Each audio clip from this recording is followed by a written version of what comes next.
Springtown at that time was a very notorious place, but notorious, not that the people were notorious, but it was quite a notorious area. And I happened to meet Mikey and Manni, and they had it well under control.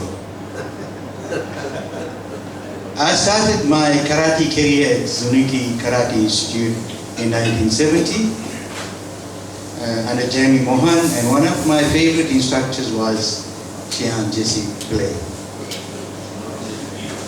And those days, if people were studying karate, I think one of the priorities was they used to punch the board to harden the knuckles.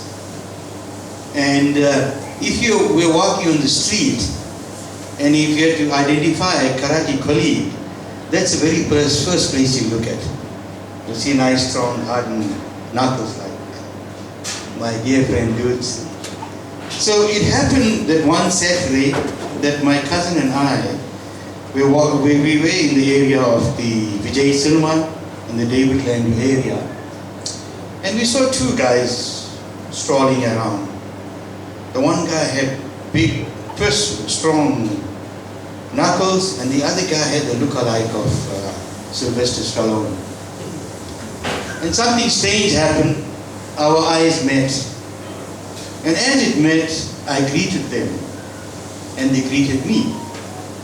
And they were none other than Roland Palm, who was a very close associate of Hanshi, and Hanshi himself.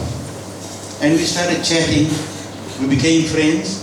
And then we realized that we were training in the same institution, but they were doing the Tuesday and Thursday session, and we were doing the Monday and Wednesday session. A friendship developed.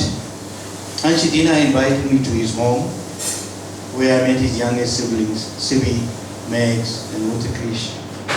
I happened to meet his mom and dad, and after a couple of days, I got so close to them that I was regarded as one of the sons.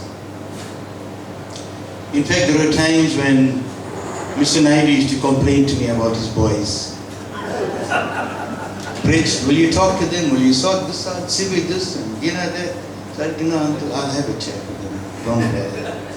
But however, we started, on the off days we used to be training in the garage.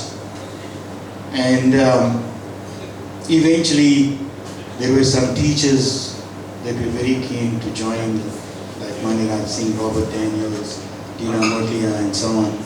And we used to have our own little sessions in the garage. Even dudes used to join us. And while at Zunuki, Hansi graduated. He eventually graduated to brown belt. Amar was there. And after a while, he happened to leave Zunuki.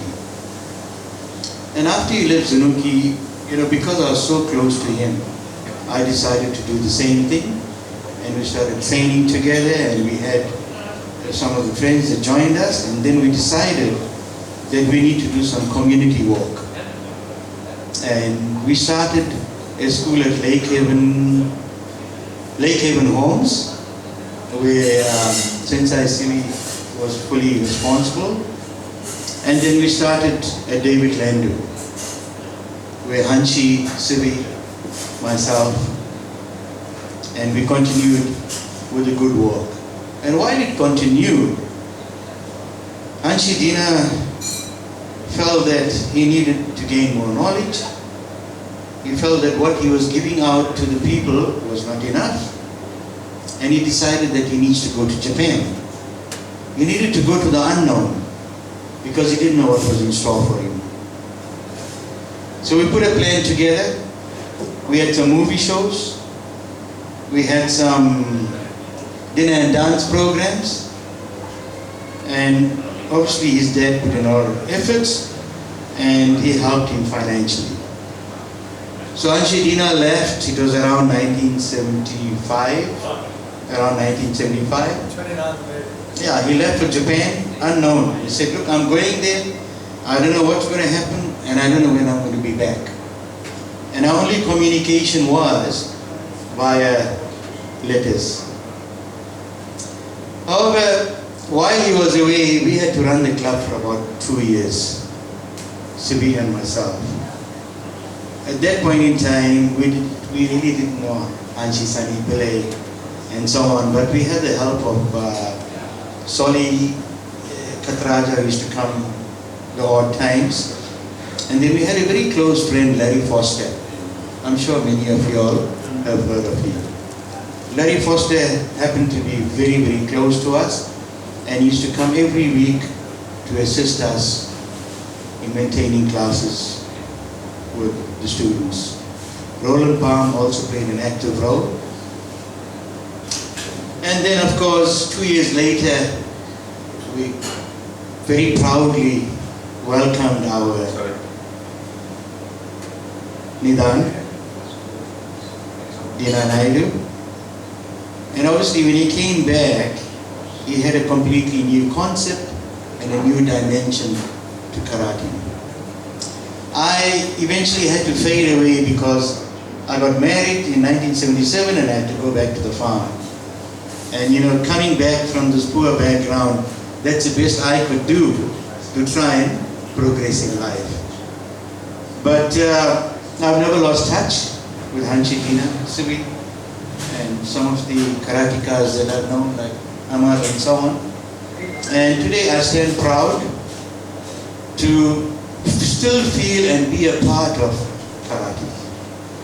I've got my grandson who's seated there.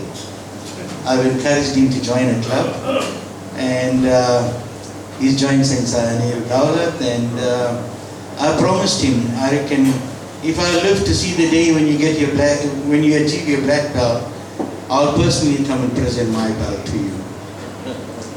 Ladies and gentlemen, there's so much more that we can talk about, but I think it's getting close to dinner time. It's 7:15. Is it a good time for dinner?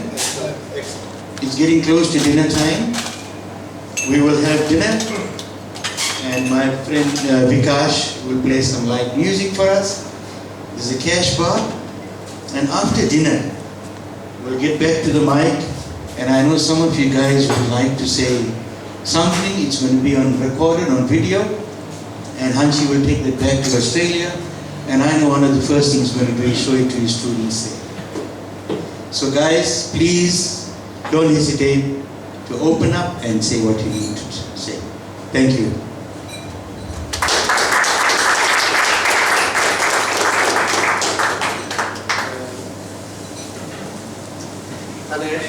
Just give us the details of the food now, let everybody know how they order. So we put it on the table. Put it on the table.